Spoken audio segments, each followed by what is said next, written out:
Good morning विद्यार्थी मित्रों।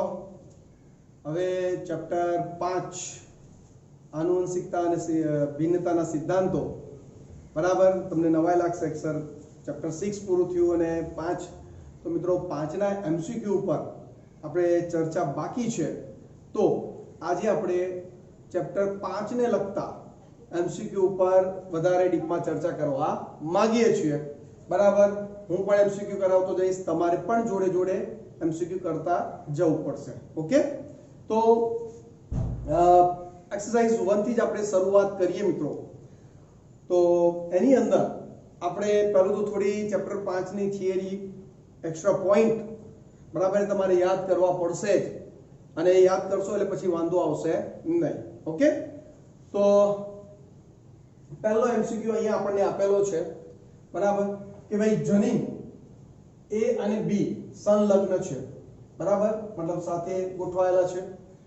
તેમની વચ્ચે દ્વિસંકરણનો પ્રયોગ કરતા પ્રાપ્ત થતી F1 પેઢીનું પ્રચ્છન્ન જનીન ધરાવતા પિતૃ સાથે સંકરણ કરાવતા પ્રાપ્ત થતી સંતતિનું દેખાવ સ્વરૂપ પ્રમાણ કેવું હશે? દેખાવ સ્વરૂપ પ્રમાણ કેવું હશે બરાબર। હવે યાદ કરો મિત્રો, જે મેન્ડલના જે પ્રયોગ હતા બરાબર કે ભાઈ આ રીતે પિતૃ હતા બે, આ પ્રભાવી પિતૃ, આ પ્રચ્છન્ન પિતૃ બરાબર। હવે એમની વચ્ચે સંકરણ કરાવે તો F1 સંતતિમાં આપણને રિઝલ્ટ શું મળતું? Capital A small a, capital B small b। ચલો ક્લિયર છે, રેડી? ઓકે, હવે એનું આપણે શું કરવાનું છે મિત્રો? તો કે એનું સંકરણ કોની સાથે કરવું છે? F1 પેઢીનું પ્રચ્છન્ન જનીન ધરાવતા પિતૃ સાથે, મતલબ આની સાથે સંકરણ કરવાની વાત આવે છે। ओके, तो small a small b small b। चलो क्लियर છે, ખ્યાલ આવી ગયો? રેડી? ઓકે, અહીંયા જન્યુ પ્રકાર કયા બનશે? ચાર પ્રકારના બનવાના મિત્રો મેન્ડલના સિદ્ધાંત અનુસાર કે ભાઈ capital A, capital B, capital A, small b, small a, capital B, small a, small b।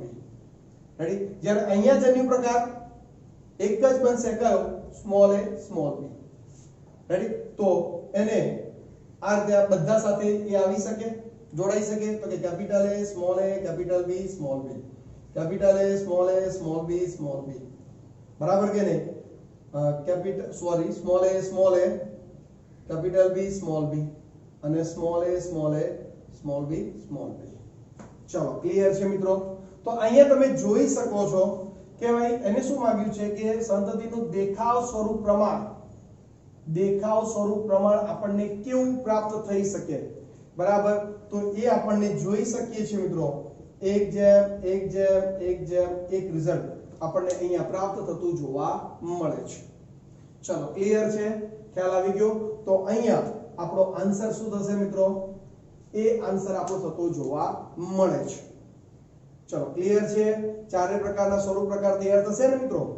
આ બંને સેમ પિતૃ જેવા છે અને આ બંને મિશ્ર પ્રકારના છે, યાદ આવે છે કે નહીં?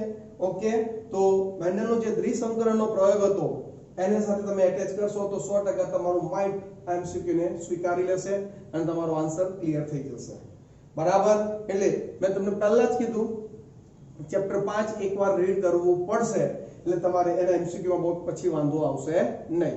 ચલો ક્લિયર? તો આપણો અહીંયા આન્સર શું બનશે મિત્રો? 1:1:1:1 પ્રાપ્ત થતો જોવા મળે છે બરાબર। એની અંદર ખબર છે મિત્રો આપણને રિઝલ્ટ મળેલું હતું 9:3:3:1, યાદ છે કે નહીં? તો બસ એ જ વસ્તુ અહીંયા છે। આ સ્વરૂપ પ્રકાર થઈ ગયું મિત્રો, એને સ્વરૂપ પ્રમાણ માંગ્યું છે, તો કે સ્વરૂપ પ્રમાણ કેટલું છે? તો કે 1:1:1:1 ચારે સ્વરૂપ આવી રીતે પ્રાપ્ત થાય જ છે। અને કેવી રીતે? તો કે એનું આપણે F1 નું પ્રચ્છન્ન જનીન ધરાવતા પિતૃ સાથે સંકરણ કરાવ્યું બરાબર કે નહીં મિત્રો? એને આપણે કસોટી સંકરણ તરીકે ઓળખીએ છીએ। યાદ કરવું પડશે મિત્રો, થોડું એકવાર ચેપ્ટર 5 તમે રીડ કરી લેશો પછી વાંધો આવશે નહીં। ઓકે, તો અહીંયા આપણો આન્સર 1:1:1:1 પ્રાપ્ત થતો જોવા મળે છે। ચલો ક્લિયર? Okay, ready? હવે અહીંયા આપણને બીજો પ્રશ્ન આપેલો છે કે ભાઈ મેન્ડલના દ્વિસંકરણ પ્રયોગમાં ફિનોટાઇપ અને જીનોટાઇપ અનુક્રમ કેટલો હશે? ફિનોટાઇપ એટલે મિત્રો સ્વરૂપ પ્રકાર, જીનોટાઇપ એટલે જનીન પ્રકાર બરાબર એ અનુક્રમ કેટલો હશે એ આપણે શોધવાનો છે બરાબર હવે તમને અહીંયા ઓપ્શન આપેલા છે phenotype 4 genotype 16 phenotype 9 genotype 4 phenotype 4 genotype 8 phenotype 4 genotype 9 બરાબર તો આ વસ્તુ માટે મિત્રો આપણે એક તમને આ રીતે મેં તમને ચાર્ટ આખો અભ્યાસ કરાવેલો બરાબર કે ભાઈ તમારે જ્યારે કોઈ પણ જન્યુઓના પ્રકાર શોધવા હોય ફલિતાંડના પ્રકાર શોધવા હોય જીનોટાઇપના પ્રકાર કે સોરી ફિનોટાઇપના પ્રકાર કે જીનોટાઇપના પ્રકાર તો એના માટે એક ચોક્કસ સૂત્રનો આપણે યુઝ કરતા હતા કે ભાઈ જો જન્યુઓના પ્રકાર શોધવા છે કેટલા જન્યુઓ બને બરાબર તો કે 2n દ્વારા શોધી શકાય બરાબર ફલિતાંડ કેટલા તો કે તમારે જે જન્યુ છે જે જન્યુ મળતા હોય એનો સ્ક્વેર કરો એટલે તમારે એટલા ફલિતાંડ મળી જશે બરાબર ફિનોટાઇપ પ્રકાર શોધવા છે તો 2n બરાબર અને જીનોટાઇપના પ્રકાર શોધવા છે તો 3n હવે n શું છે તો કે વિષમયુગ્મી જોડની સંખ્યા શું મિત્રો n શું છે વિષમયુગ્મી જોડની સંખ્યા હવે અહીંયા જુઓ મિત્રો આપણે જ્યારે આ માહિતી મેં તમને આપી દીધેલી છે બરાબર હવે એને MCQ માં કેવી રીતે આપણે એપ્લાય કરીએ છીએ એને સમજવાનું છે અહીંયા આપણે કીધું છે દ્વિસંકરણ પ્રયોગ બરાબર દ્વિસંકરણ પ્રયોગ એની અંદર શોધવાનું છે હવે દ્વિસંકરણ પ્રયોગ એટલે આપણે સમજી લઈએ કે જે વિષમયુગ્મી જોડ જે ખરી મિત્રો બરાબર એમાં આપણને યાદ હશે capital A small a capital B small b બરાબર બે વિષમયુગ્મી જોડ હોય દ્વિસંકરણ પ્રયોગ તો વિષમયુગ્મી જોડ કેટલી થશે મિત્રો બે થવાની ખ્યાલ આવે છે કે નહીં તો આપણે હવે એને ફિનોટાઇપ પ્રકાર અને જીનોટાઇપ પ્રકાર શોધવા છે તો એની અંદર એપ્લાય કરો તો કે બે જોડ છે એટલે કે n અહીંયા આપણને 2 મળશે બરાબર હવે જો ફિનોટાઇપ પ્રકાર તો કે 2 તો કે આન્સર શું આવ્યો 4 આ તમારો થઈ ગયો ફિનોટાઇપ પ્રકાર શું થઈ ગયો મિત્રો ફિનોટાઇપ પ્રકાર તમને સ્વરૂપ પ્રકાર કેટલા મળે છે મિત્રો 4 મળે છે યાદ કરો પેલી લાંબી પરાગરજ અને મતલબ સોરી ગોળ પરાગરજ મતલબ કે બીજ સોરી ગોળ બીજ અને સાથે સાથે આપણે પેલો પીળો અને લીલો કલર યાદ આવે છે કે નહીં તો 4 પ્રકારના સ્વરૂપ પ્રકાર તમને મળેલા ઓકે હવે જનીન પ્રકાર તમે જુઓ મિત્રો તો એના માટે જીનોટાઇપ પ્રકાર માટે તો કે 3n તો અહીંયા n કેટલા લેવાના છે 2 લેવાના છે તો કે 3 બરાબર તો કે 3 * 3 તો આન્સર શું મળે 9 આપણને શું મળશે જનીન પ્રકાર મતલબ કે આપણને જીનોટાઇપ કેટલા 9 અને ફિનોટાઇપ કેટલા તો કે 4 પ્રાપ્ત થતા જોવા મળે છે બરાબર કે નહીં યાદ કરો આખો ચાર્ટ જે તમે દ્વિસંકરણનો ચાર્ટ દોરતા બરાબર તો 4 જન્યુ ઉપર 4 જન્યુ બંને ડાબી સાઈડ ગોઠવતા તો આપણને 16 રિઝલ્ટ પ્રાપ્ત થતા હતા કે નહીં પણ એમાં સરખા બી તો હોય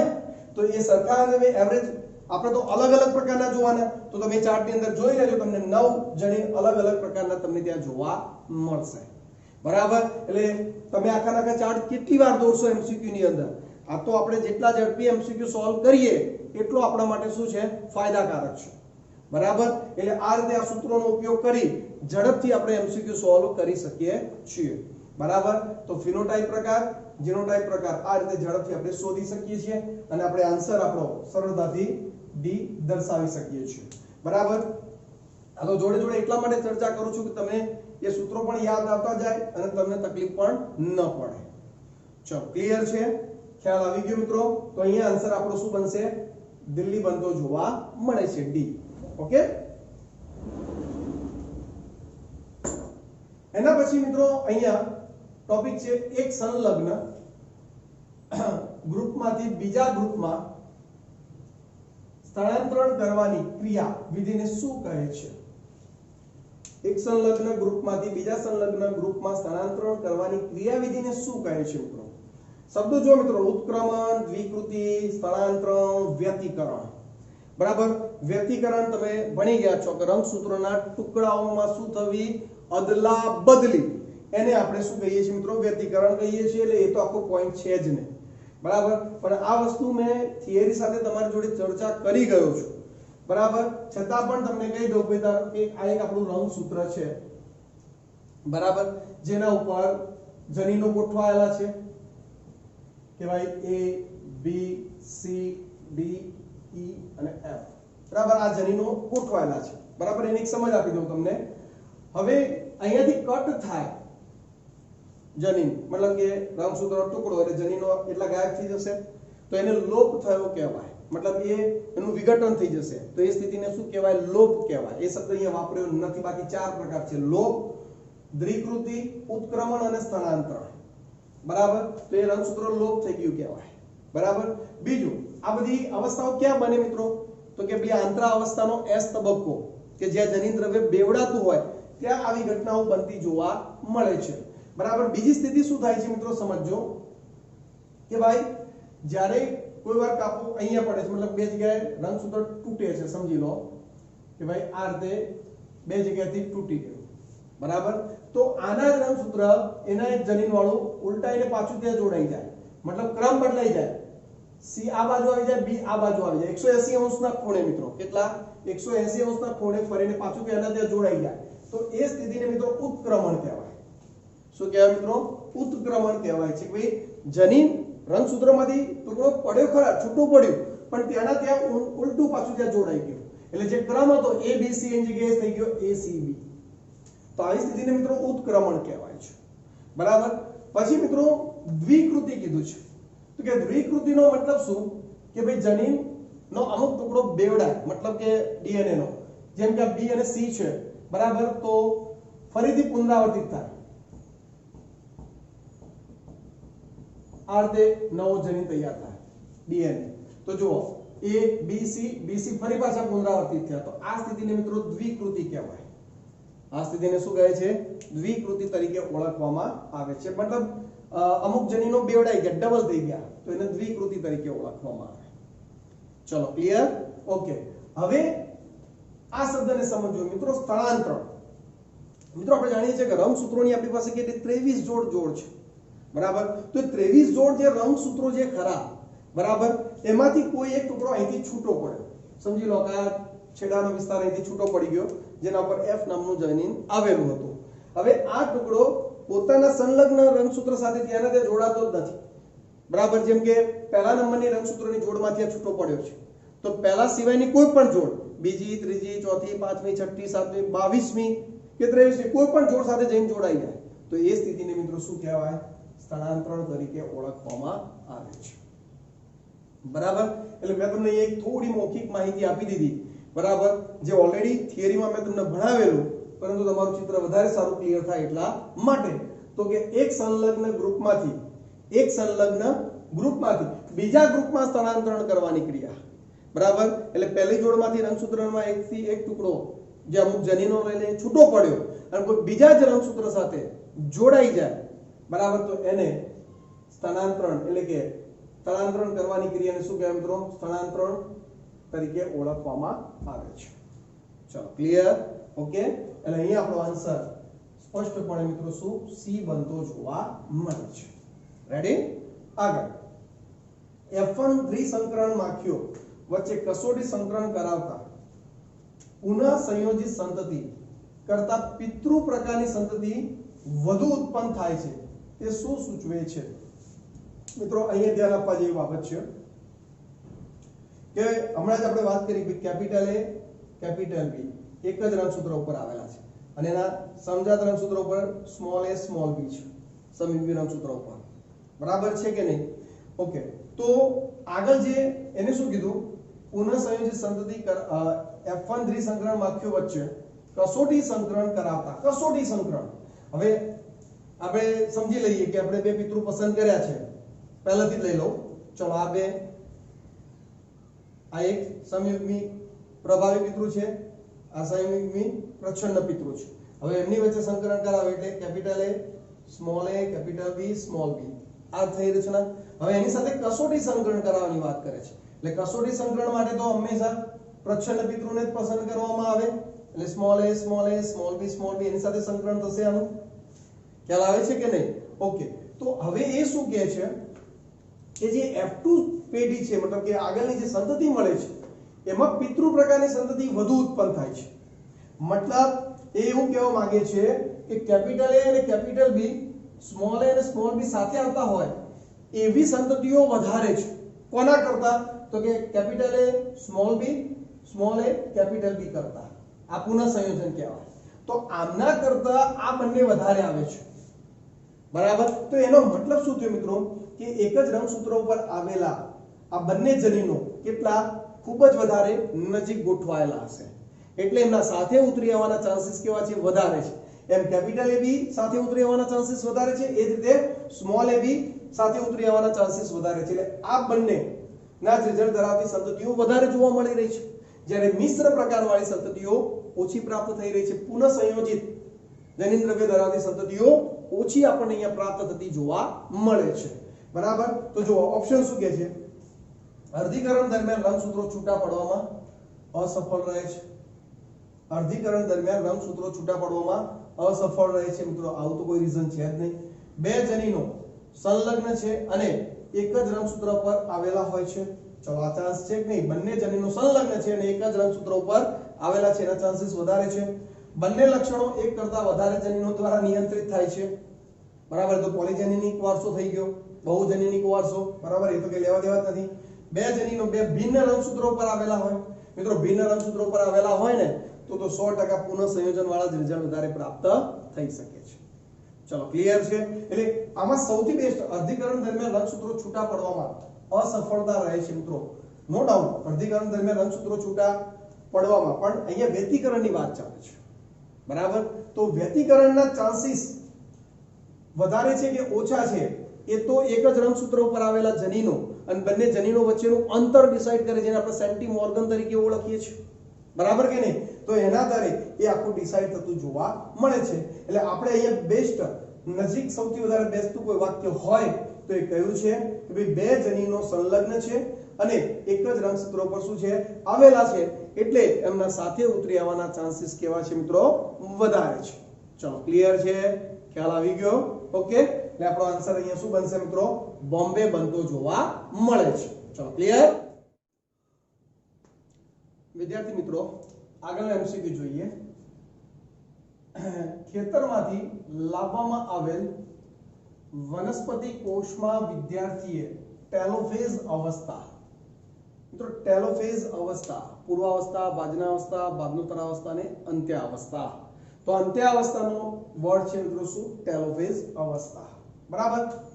તો અવસ્થામાં આવેલ કોષો જોયા ટેલોફેઝ અવસ્થામાં. ઓકે. એટલે દરેકે દરેક કોષ આપણે એમ સમજીએ ટેલોફેઝ અવસ્થા એટલે બે બાળ કોષ કેન્દ્રો તૈયાર થઈ ગયા છે. હવે કોષ રસની વહેંચણી કરવાની છે, બરાબર. તેને તેના શિક્ષકને ટેલોફેઝ અવસ્થામાં જોવા મળતા અન્ય કોષો કરતા અલગ પ્રકારનું જોવા મળે છે તેવું જણાવ્યું. તેમાં કોષ રસ પટલની ઉત્પત્તિ જોવા મળતી નથી. મતલબ કે ટેલોફેઝ અવસ્થા પછી મિત્રો કોષ રસ પટલની વહેંચણી થાય, એટલે કોષ રસની વહેંચણી થાય એટલે એકમાંથી કેટલા? બે બાળ કોષો બનવાના. ઓકે.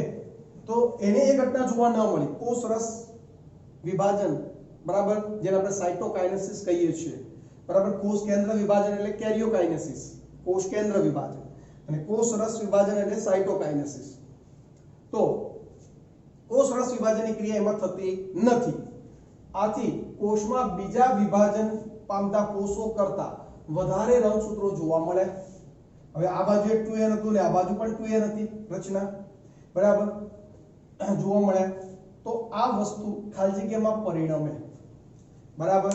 આ વસ્તુ ખાલી જગ્યામાં પરિણમે. હવે અહીંયા મિત્રો તમે સમજો વાત શું કહેવા માંગે છે કે ભાઈ એક વિદ્યાર્થી છે કે જે ખેતરની અંદર વનસ્પતિ કોષો ઉપર અભ્યાસ કરી રહ્યો છે. કોષ એની દરેક અવસ્થાઓમાંથી પસાર થતા હોય, પૂર્વાવસ્થા, બાજનાવસ્થા, બાદનોત્તરા અને અંત્યાવસ્થા. અંત્યાવસ્થા એટલે ઇંગ્લિશ વર્ડ એનો ટેલોફેઝ છે. મતલબ કોષ કેન્દ્ર વિભાજન પૂર્ણ થઈ ગયું છે એટલે બે બાળ કોષ કેન્દ્રો સામસામેના ધ્રુવ તરફ આવી ગયા, જે આગળ આપણે અભ્યાસ કરી ગયા છે. જનીન દ્રવ્ય સરખું જ, કારણ કે વનસ્પતિ કોષ છે ને દ્વિકીય રચના જાળવી જ રાખશે, 2n, બરાબર. હવે ટેલોફેઝ અવસ્થા ને અંતે કઈ અવસ્થા શરૂ થાય મિત્રો? કોષ રસ વિભાજન, જે સમવિભાજનની ક્રિયાને સંપૂર્ણપણે પૂર્ણ કરતી ઘટનાક્રમ કહેવાય, સાઇટોકાઇનેસિસ. તો એ કોષ રસ વિભાજન થાય એટલે વચ્ચે કોષ રસ પટલ, કોષ દિવાલ બધી રચનાઓ આવે, મધ્ય પટલ બી આવશે, જેના કારણે બે બાળ કોષનું નિર્માણ થતું હોય છે.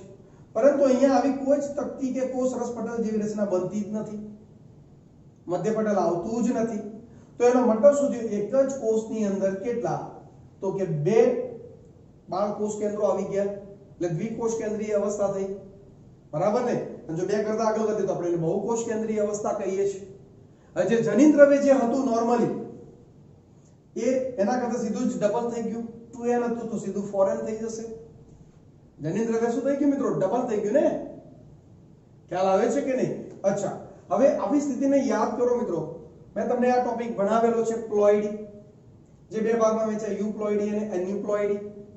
યુપ્લોઇડી તો કે મોનોપ્લોઇડી, ડિપ્લોઇડી અને પોલિપ્લોઇડી. કે ભાઈ જનીન દ્રવ્ય કે ભાઈ યુપ્લોઇડીમાં શું થાય? આખું એક પેરમાંથી એક આખી જોડ જ, એટલે કે જોડમાં આખી ધારો કે 23 જોડ રંગસૂત્રો છે તો એમાંથી આખા 23 રંગસૂત્રો ગાયબ થઈ જાય, દરેક પેરમાંથી એક એક. બરાબર? તો એને મોનોપ્લોઇડી કહીશું. બરાબર? એટલે એના ગુણકમાં વધારો કે ઘટાડો થાય એને યુપ્લોઇડી કહેવાય. સીધો જ એના ગુણકમાં આખો ઘટાડો થઈ ગયો, બરાબર? 2n ની જગ્યાએ n થઈ ગયું તો મોનોપ્લોઇડી. એમના એમ જણાવાય ને તો ડિપ્લોઇડી કે આપણે કહીએ છીએ દ્વિકીય 2n રચના. પરંતુ n ના ગુણકમાં વધારો થઈ જાય 3n 4n, અહીંયા 4n થઈ જશે તો એ ઘટનાને મિત્રો શું કહેવાય? પોલિપ્લોઇડી કહે છે. બરાબર? એ જ વસ્તુ એન્યુપ્લોઇડી, એટલે અહીંયા તો આપણો સીધી દેખીતો વસ્તુ છે, આન્સર શું બને છે મિત્રો? પોલિપ્લોઇડી. પણ તમને એન્યુપ્લોઇડી પણ સમજાવી દઉં કે જેથી આને લગતા એમસીક્યુ સમજાવી દઉં એટલે મિત્રો ઓલરેડી આપણે ભણી ગયા છે. બરાબર? એન્યુપ્લોઇડી તો હાઇપરપ્લોઇડી ને હાઇપોપ્લોઇડી. હાઇપર એટલે વધે, હાઇપો એટલે ઘટે.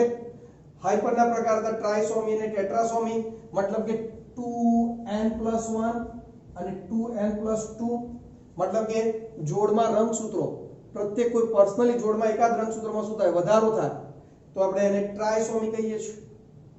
બરાબર? અને આપણે એક જ રંગસૂત્રની જોડમાં એકની જગ્યાએ બે રંગસૂત્રો ઉમેરાય તો આપણે એને ટેટ્રાસોમી કહીએ છીએ. એ જ રીતે હાઇપોપ્લોઇડી તો કે 2n-1, મતલબ કે 22મી જોડમાં બે રંગસૂત્રોની જગ્યાએ એક જ હોય તો મોનોસોમીની ઘટના થઈ. અને આખી જોડ જ ગાયબ હોય તો 2n-2 એટલે નલિસોમી. ખ્યાલ આવે છે કે નહીં? તો આ થિયરી ઓલરેડી આપણે ભણી ગયા છીએ મિત્રો, એટલે તમને તકલીફ નહીં જ પડે. બરાબર? યાદ ના આવતું હોય તો થિયરી ઉપર ચાલ્યા જવાનું, વિડિયો ઉપર આ ચેપ્ટરના 100% ક્લિયર થઈ જશે. બરાબર? તો અહીંયા સીધી વસ્તુ છે, જનીન દ્રવ્ય જે 2n હતું એની જગ્યાએ 2n થઈ ગયો એટલે કઈ ઘટના મિત્રો? પોલિપ્લોઇડીની ઘટના થતી જોવા મળે છે. ચલો, ક્લિયર છે? ખ્યાલ આવી ગયો? તો આ રીતે આપણે સરળતાથી આ એમસીક્યુ સોલ્વ કરી શકીએ છીએ. ઓકે? અને એમ કહી શકાય કે ચેપ્ટર 10 ધોરણ 11 અને ચેપ્ટર 5 ધોરણ 12 એ બંનેને સંલગ્ન આ એમસીક્યુ કહી શકાય. કેમ? અહીંયા ટેલોફેઝનો ઉલ્લેખ કરેલો છે, અંત્યાવસ્થાનો ઉલ્લેખ કર્યો છે, તો એ વખતે આપણે એમાં ક્લિયર હોવા જોઈએ. ઓકે? ગુડ.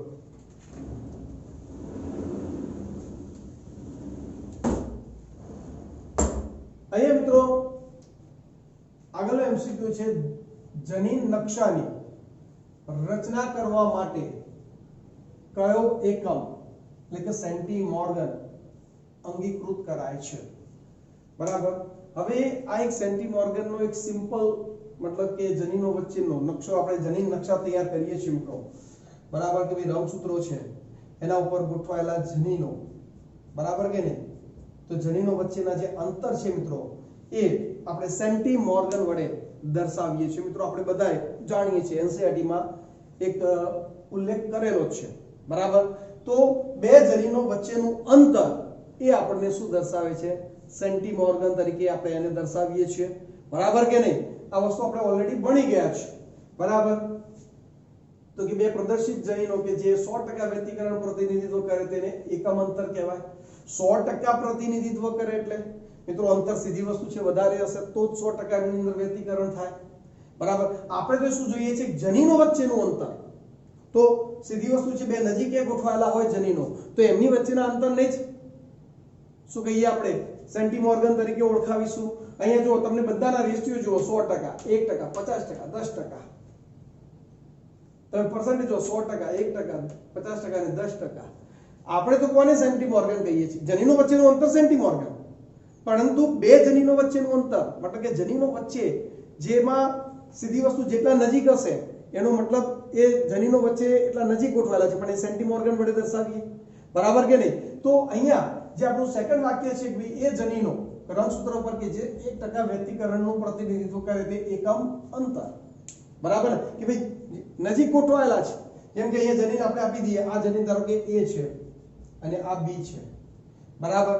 તો એમનું વ્યક્તિકરણ થવાના ચાન્સીસ જુઓ, જેટલું નજીક આ બેની વચ્ચેનું અંતર એકમ અંતર જે છે 1% ચાન્સીસ છે કે નહીં, બરાબર. તો એને આપણે સેન્ટીમોર્ગન તરીકે ઓળખાવીશું. જેમ જેમ દૂર જતા જશે, જેમ કે અહીંયા F જનીન છે તો સીધી વસ્તુ છે એમના વ્યક્તિકરણના ચાન્સીસ વધારે જતા જાય છે, બરાબર. એટલે સીધી વસ્તુ છે એ એકમ અંતર બી એ પ્રમાણે દર્શાવવું પડશે, બરાબર. તો અહીંયા આપણે એક એકમ વાત કરી છે કે એકમ કયો છે તો કે 1% કે બે જનીનો વચ્ચેનું અંતર તો કે 1% વ્યક્તિકરણનું પ્રતિનિધિત્વ કરે એ એકમ એટલે આપણો શું મિત્રો સેન્ટીમોર્ગન છે, બરાબર. એટલે એક પ્રકારે વ્યાખ્યા જેવો જ ટોપિક કહી શકાય, વ્યાખ્યા સાથે સંકળાયેલો છે સીધે સીધો જ, બરાબર. એટલે અહીંયા 100%, 50% કે 10% ને આપણે ધ્યાનમાં લેતા નથી. બે જનીનો વચ્ચેનું અંતર, બરાબર, એટલે 1% વ્યક્તિકરણ ચાન્સીસ રહેલા છે, નજીકમાં નજીક ગોઠવાયેલા છે, બરાબર. તો એ જનીનો વચ્ચેના અંતરને મિત્રો શું કહે છે? સેન્ટીમોર્ગન તરીકે ઓળખવામાં આવે છે. ચલો ક્લિયર છે મિત્રો? ખ્યાલ આવી ગયો? ઓકે. હવે એના પછીનો MCQ છે, ધ્યાન આપજો. એટલે આપણો આન્સર અહીંયા શું બનશે મિત્રો? B બનતો જોવા મળે છે. ઓકે. આગળ એક નર 3 જનીનોની જોડી માટે વિષમયુગ્મી, બરાબર. એક નર 3 જનીનોની જોડી માટે કેવો છે? વિષમયુગ્મી છે, બરાબર. નરની ઉલ્લેખ કર્યો છે, ખાસ આ વસ્તુ પર તમે ધ્યાન આપજો, બરાબર. 3 જનીન જોડ માટે વિષમયુગ્મી છે, બરાબર. હવે યાદ કરો મિત્રો, આપણે જ્યારે જન્યુઓની શોધ કરવાની હોય, કોની શોધ કરવાની છે? જન્યુઓની શોધ, બરાબર. જન્યુઓની સંભાવનાની જ વાત કરે છે. ઓકે. તો જન્યુઓની આપણે શોધ કરીએ છીએ મિત્રો, તેના માટે સૂત્ર હતું 2n, બરાબર કે નહીં? જ્યાં n વિષમયુગ્મી જોડની સંખ્યા. હવે અહીંયા તમે જોઈ શકો છો વિષમયુગ્મી જોડ capital A small a, capital B small b, capital R small r, 3 વિષમયુગ્મી જોડ છે, મતલબ n શું થશે? 3 થશે. રેડી? તો આપણે એમ કહી શકીએ મિત્રો કે ભાઈ 2 એટલે આપણો આન્સર અહીંયા શું મળશે મિત્રો? 8 મળે, બરાબર કે નહીં? ઓકે. તો આપણને દેખીતી રીતે આન્સર જો આવું મળે, ઓકે, અને એમ કીધું છે કે સાથે કયા જન્યુ આવવાના? Small a, small b, small r, small t, એટલે બધા સ્મોલ છે. તો સાથે સ્મોલ આવવા માટે તો આપણને તરત જ આપણો માઇન્ડ, તમે વિચારો ખાલી, પહેલા હું તમને વિચારવા ઉપર લઈ જાઉં છું મિત્રો. યાદ કરો દ્વિસંકરણ પ્રયોગ. કયો પ્રયોગ? દ્વિસંકરણ પ્રયોગ મેન્ડલનો, બરાબર. તમે આખો ચાર્ટ દોરેલો, મેં પણ દોરેલો, તમને પણ દોરાવેલો, બરાબર. જેમ આપણો જે સંજ્ઞાઓ વાપરેલી હતી મિત્રો, capital R small r, capital Y small y, બરાબર. તો ચારે કેપિટલ R, મતલબ ચારે એટલે ચારે capital R, capital R, capital Y, capital Y. Chances કેવો હતો મિત્રો? જો પહેલો એક જ હતો, બરાબર ને? અને ચારે small r, small r, small y, small y સાથે આવવાના ચાન્સીસ પણ એક જ હતો, અને બાકી બધા અંદર મિશ્ર હતા. યાદ આવે છે ને? જેને પછી આપણે 9:3:3:1 વડે દર્શાવેલું, બરાબર કે નહીં? તો ચારે પ્રભાવી સાથે હોય, capital R, capital R, capital Y, capital Y. એવી સ્થિતિ કેવી હતી? 16 માંથી એક જ હતી. અને એ જ વસ્તુ small r, small r, small y, small y, બરાબર. તો એ સ્થિતિ પણ કેવી હતી મિત્રો? એક જ હતી. યાદ આવે છે? ઓકે. તો અહીંયા હું તમને એ લઈ જવા માંગુ છું કે જો small a, small b, small r સાથે આવવાના ચાન્સીસ તો એક જ છે. તો આપણને એક એવું લાગે કે ભાઈ અહીંયા આન્સર 1/8 વાળો હોઈ શકે છે, મતલબ આ પહેલો, બરાબર. પણ ત્યાં વાક્ય અધૂરું છે મિત્રો, જો આપણે પૂરું વાક્ય વાંચવાનું છે. હવે શું કહે છે? જનીનોની જોડ માટે વિષમયુગ્મી છે, તેની પાસે x સંકલિત જનીન સ્મોલ t પણ હોય છે. x લિંગી રંગસૂત્ર અહીંયા ધ્યાનમાં લેવાનું. હવે આપણે નર છે મિત્રો, મેં પહેલા જ કીધું નર ઉપર ધ્યાન આપજો. તો નરની અંદર તો x y લિંગી રંગસૂત્ર હોય. હમણાં માદા હોતું તો 2x લિંગી રંગસૂત્ર હોય તો એક ઉપર સ્મોલ t હોય તો બીજા ઉપર કેપિટલ t હોય. પણ નર તો x y લિંગી રંગસૂત્ર ધરાવે છે, અયુગ્મી વાળી સ્થિતિ છે.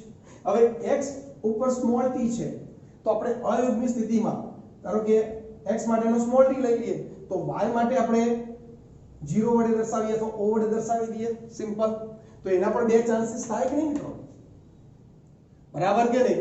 હવે તો એનો મતલબ એવો થયો કે વિષમયુગ્મી પેર કે અયુગ્મી પેર, મતલબ વિષમયુગ્મી એ 3 આપેલી છે પણ હકીકતમાં કેટલી થશે? 4 થશે.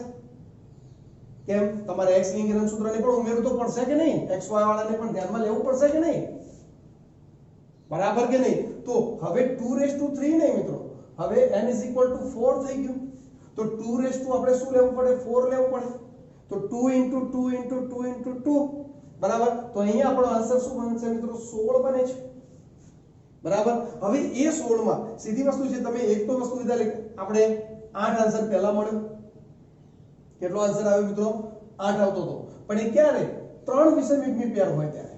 ચોથી અયુગ્મી જોડ પણ તો છે x લિંગેરન સૂત્ર વાળી, x અને y વાળું. તો સ્મોલ t x ઉપર છે તો y અયુગ્મી જોડ તરીકે આપણે 0 સ્વરૂપે કે રીતે દર્શાવવું તો પડે ને. બરાબર કે નહીં? તો n = હવે 4 થઈ ગયું. બરાબર. એટલે તમને કેટલા જન્યુઓ મળી શકે છે? 16 જન્યુઓ મળી શકે છે. પહેલા કેટલા મળતા હતા? 8. પણ હવે કેટલા મળી રહ્યા છે મિત્રો? 16. હવે એ શું કહે છે? 16 જન્યુઓમાંથી small a, small b, small r, small t જનીન ધરાવતા જન્યુઓની સંભાવના કેટલી? સાથે આવવાના ચાન્સીસ કેટલા? તો યાદ કરો, મેં તમને હમણાં જ કીધું આ બધા જ પ્રચ્છન્ન સાથે આવવાના કે બધા જ પ્રભાવી સાથે આવવાના ચાન્સીસ કેવા? 1/8 જ હોય. તો અહીંયા પણ બધા જ પ્રચ્છન્ન છે ને, small a, small b, small r અને સ્મોલ t. બરાબર. તો આપણો આન્સર શું બને મિત્રો? 1/16 થશે. કારણ કે 16 તો છે જ જન્યુઓ. તો 16 માંથી એક જ જન્યુ એવું હશે કે જેમાં બધા જ પ્રચ્છન્ન એક સાથે હાજર હોય. બરાબર. અને આપણે આવૃત્તિ એટલે કે ટકાવારી સાથે શોધીએ એટલે * 100. એટલે આપણો આન્સર શું બનશે મિત્રો? B 1/16 * 100. એટલે કે આપણો પ્રોપર આન્સર બનતો જોવા મળે છે. ચલો, ક્લિયર છે? ખ્યાલ આવી ગયો વિદ્યાર્થી મિત્રો? ઓકે. હવે એવો જ એક MCQ આગળ બીજો જોઈએ કે જેની અંદર આપણે ચર્ચા કરીશું એટલે વધારે આપણું ચિત્ર વધારે ક્લિયર થતા જશે. આવા MCQ મિત્રો જેટલા તમે ગણતા જશો ને એટલો તમારો કોન્ફિડન્સ પણ વધતો જશે અને તમારું એક અપ લેવલ પણ થતું જશે. હવે અહીંયા શું કહે છે જુઓ, જનીન A, B અને C મુક્ત રીતે વિશ્લેષણ થાય છે, મતલબ વહેંચણી થાય છે અને capital A, capital B, capital C થી પ્રચ્છન્ન છે એટલે આ 3 પ્રચ્છન્ન થઈ ગયા અને આ 3 શું થઈ ગયા મિત્રો? પ્રભાવી છે. બે વિષમયુગ્મી એટલે વિષમયુગ્મી એટલે મિત્રો capital A, small a, capital B, small b, capital C, small c. આ વિષમયુગ્મી સ્થિતિ. તો બે વિષમયુગ્મી નું સંકરણ કરવામાં આવ્યું તો કેટલી સંભાવના છે કે નિર્માણ પામતી કેટલી સંતતિઓમાં જનીન પ્રકાર બધા જ પ્રભાવી જનીનો હાજર હશે? બધા જ પ્રભાવી જનીનો શું હોય? હાજર હોય. એના ચાન્સીસ શું છે એ આપણે અહીંયા શોધવાનું છે મિત્રો. સમજો, એને આપણે શોધવું છે. બરાબર. તો પહેલા તો આપણે એ જોઈ લઈએ બરાબર કે ભાઈ આમાં જન્યુઓ કેટલા બને છે. બરાબર. અને સાથે સાથે ફલિતાંડ કેટલા બને છે એ આપણે પહેલા ચર્ચા કરી લઈએ. તો વિષમયુગ્મી જોડ કેટલી છે? 3 છે. તો કે 2/3 એટલે આપણને 8 આન્સર મળ્યો. અચ્છા, આપણે શોધવાના શું છે મિત્રો? સંતતિઓ શોધવાની છે ને. સંતતિઓ શોધવી હોય તો ફલિતાંડ શોધવા પડશે. એટલે સંતતિ જેટલા ફલિતાંડ બને એટલી સંતતિ બને. તો ફલિતાંડ માટેનું સૂત્ર શું? તો કે જન્યુ સ્ક્વેર. તો કે જન્યુ કેટલા મળ્યા? તો કે 8. તો કેટલા ફલિતાંડ મળશે? તો કે 64 ફલિતાંડ મળે છે. કેટલા ફલિતાંડ મળે છે મિત્રો? 64 ફલિતાંડ આપણને પ્રાપ્ત થતા જોવા મળે છે. બરાબર. હવે ફરી પાછું તમને યાદ કરાવો મિત્રો, આ ત્રિસંકરણ પ્રયોગ છે. આપણે દ્વિસંકરણ સુધી અભ્યાસ કરી ગયા છે. ઘણો અભ્યાસ કરી ગયા છે મિત્રો. દ્વિસંકરણ સુધીનો આપણે અભ્યાસ કરી ગયા છે અને હું તમને આ રીતે ચર્ચા પણ કરાવેલી છે જો યાદ આવતું હોય તો.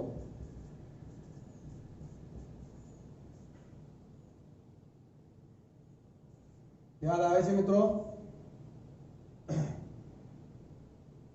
Capital B, small c, capital C, small c, capital C, small c, capital C, small c.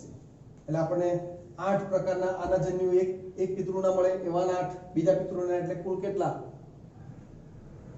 બરાબર. તો એ 8 અને 8 જન્યુ જોડાય એટલે કેટલા? 64 પ્રકારના ફલિતાંડ તૈયાર થતા જોવા મળે. યાદ કરો, દ્વિસંકરણ પ્રયોગમાં શું હતું? 4 જન્યુ એક પિતૃના, બીજા 4 જન્યુ બીજા પિતૃના, 4 ચોક 16 નો આપણો ચાર્ટ તૈયાર થતો. તો અહીંયા તો 8 જન્યુ એક પિતૃના, બીજા 8 જન્યુ બીજા પિતૃના, તો 8 × 8 બરાબર. તો શું થશે મિત્રો? 64 બનશે કે નહીં? તો 64 ફલિતાંડ, 64 સંતતિઓ બનવાના ચાન્સીસ રહેલા છે, જે આ સૂત્ર દ્વારા આપણે સરળતાથી દર્શાવી દીધું. બરાબર કે નહીં મિત્રો? અહીંયા વિચારવાનું છે. તમે જો આ થિયરી સાથે તમારે પાછું જવું પડશે, વિચારવું પડશે. વિચારશો એટલે 100% ક્લિયર થઈ જશે. બરાબર. હવે એક સીધી વસ્તુ છે, આ જુઓ, capital A, capital B, capital C. મેં ભણાવેલું છે એટલે બહુ ડીપમાં નહીં જાઉં. તો ત્રણેય કેપિટલ આમાં છે અને ત્રણેય સ્મોલ અહીંયા આવશે. બરાબર કે નહીં? ઓકે. હવે આવું આવું પેલા સામે 8 જન્યુ પણ બનશે. તો એ 8 અને 8 બધા જોડાવાના 64 પ્રકાર બનવાના. તો બધા જ કેપિટલ આવે એવા ચાન્સ કેટલા? એક જ હોય મિત્રો. દ્વિસંકરણ પ્રયોગમાં જોયેલું, capital R, capital R, capital Y, capital Y એક જ મળેલો. Small r, small r, small y એક જ મળતું. બાકી બધા જ મિશ્ર પ્રકારના હતા. કોઈમાં 2 હોય, કોઈમાં 3 પ્રભાવી હોય. એ રીતે હતું કે નહીં? તો બધા જ પ્રભાવી એક સાથે આવવાના ચાન્સીસ તો એક જ હોય. અચ્છા, હવે આને ચેકઆઉટ બોર્ડ દ્વારા મિત્રો આપણે એક સરળ પદ્ધતિ દ્વારા આ રચનાને આપણે સમજી શકીએ છીએ. કેવી રીતે? અહીંયા સમજો કે ભાઈ આપણી પાસે બે capital A, capital B, capital C, small c, capital A, capital B, okay, આ રીતે છે આપણી પાસે. ઓકે, તો પહેલા આપણે ચેકર બોર્ડ દ્વારા ચેક કરીએ કે ભાઈ કેવા ચાન્સીસ બને છે. Capital A, small a, capital A, small a, capital A, capital A, capital A, small a, capital A, small a, small a, small a. તો અહીંયા તમે જોઈ શકો છો બંને કેપિટલ સાથે આવવાના ચાન્સીસ કેટલા છે મિત્રો? બંને પ્રભાવ સાથે આવવાના ચાન્સીસ એક જ છે. જો અમાય મિશ્ર છે, આમાં તો બંને પ્રચ્છન્ન છે, તો 1/4 થયો ચાન્સ. બરાબર. એ જ વસ્તુ B માટે આપણે ચેક કરીએ. જો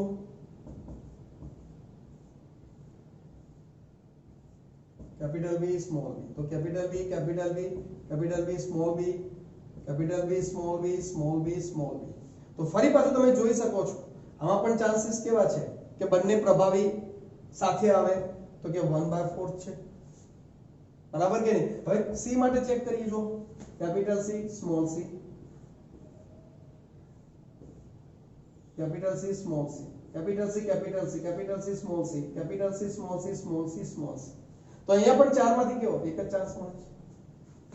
બરાબર. તો એનો મતલબ શું થયો કે ચલો ઓકે, આ ત્રણેય પ્રભાવી જે ખરા સમયુગ્મી જોડ એ સાથે આવવાના ચાન્સીસ શું છે? તો 1/4, 1/4, 1/4, તો કે 1/4 * 1/4 * 1/4.